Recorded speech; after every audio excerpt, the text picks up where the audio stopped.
Points to ponder, Parshat Chayei Sarah. Marrying out of love or loving out of marriage? Hint, you need to do both. Frank Sinatra, the famous American singer, crooned that love and marriage go together like a horse and carriage. Assuming you're into marriage, chances are you agree with this. But what about the order love and marriage should go together in? Most people feel certain love has to precede marriage. Could the opposite also be possible? First marrying and then falling in love? Let's start at the beginning. Must marriage indeed be connected to love?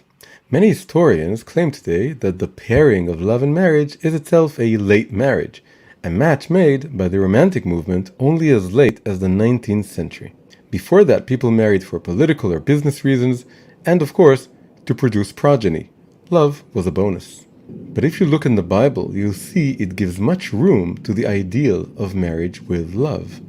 After Adam and Eve were created, it's written, "And he shall cleave to his wife, and they shall be as one flesh." To cleave being a verb which in the Bible often goes together with love. The book of Ecclesiastes invites us to spend a life with the woman you love. And of course, there's the great love story of Jacob and Rachel, in which Jacob falls in love with Rachel at first sight, and the 7 years he works for her are in his eyes like a few days in his love for her. What could be more romantic? So Judaism clearly believes in love before marriage, and even acknowledges the possibility of love at first sight. But interestingly, that's not how the Torah first addresses the topic of love and marriage. This happens in our parsha, Chayei Sarah.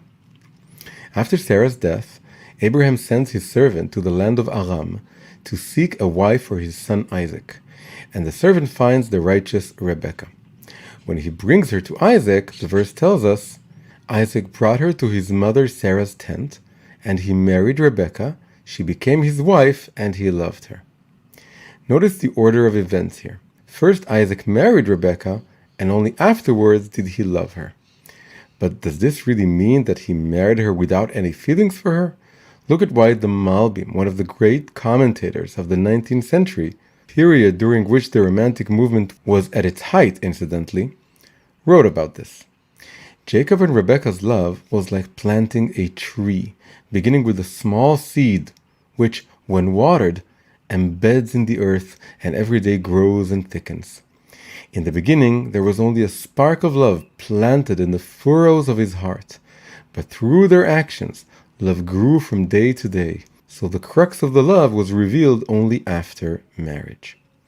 The Malbim is speaking here not of love created from nothing, but of love that exists as an initial seed or spark, and then through action, giving to the other, devoting oneself to him or her, investing in the relationship, is gradually built into a tree or a large flame.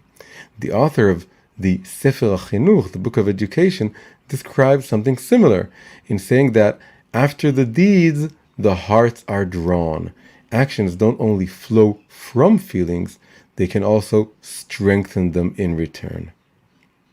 Many years ago, when I was a university student and very far from Judaism, I saw a documentary about an ultra-Orthodox family from Mea Shearim. One of the most striking things in it was the description of how the people who married at a very young age, and only after 2 dates, came to love each other. The woman explained it in the following surprising words. If we think about it a bit more, we'll see that love is created by giving. When one person gives to another, that causes him or her to love the other. We don't marry because we love each other. We love each other because we married. These words shook me up.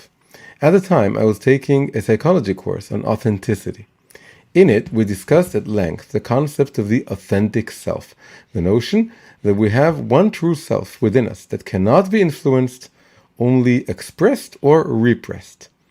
And then comes the simple Haredi woman who never spent a single day in college and puts forth a radically alternative idea, that our self isn't completely preformed, waiting to be discovered, but is rather a product of a two-way process, involving both passive discovery and active formation. On the one hand, we must listen to our hearts. Even this woman wouldn't have married just anyone. Yet on the other hand, we mustn't sit with crossed arms and wait to see if our feelings grow. we must actively develop them. And the result is no less authentic.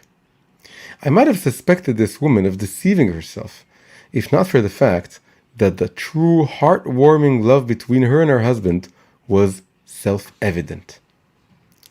Don't misunderstand me. A wedding minus any feelings of love is a mistake, even a dangerous one.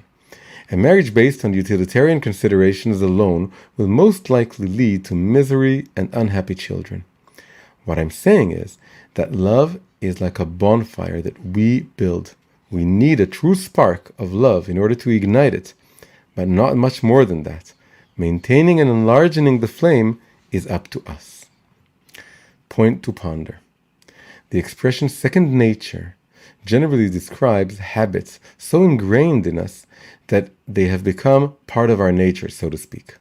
But according to Hasidut, the term second nature can refer also to something that's truly natural, yet belongs to a second and higher order of nature, one that can be discovered and expressed only through inner work. In the context of authenticity, the regular authentic self is our first nature, whereas the higher one, the one we must actively take part in forming, is our second nature. People who believe only the regular model of authenticity has truth to it think that the second nature self is something artificial, an illusion we've convinced ourselves is real. But Hasidut points to the interesting fact that, in Hebrew, the term second nature, teva sheni, has the same numerical value as the term truth, emet. This hints at the idea that second nature may be our true nature, and that the reason we need to put in work in order to attain it is precisely because it's higher.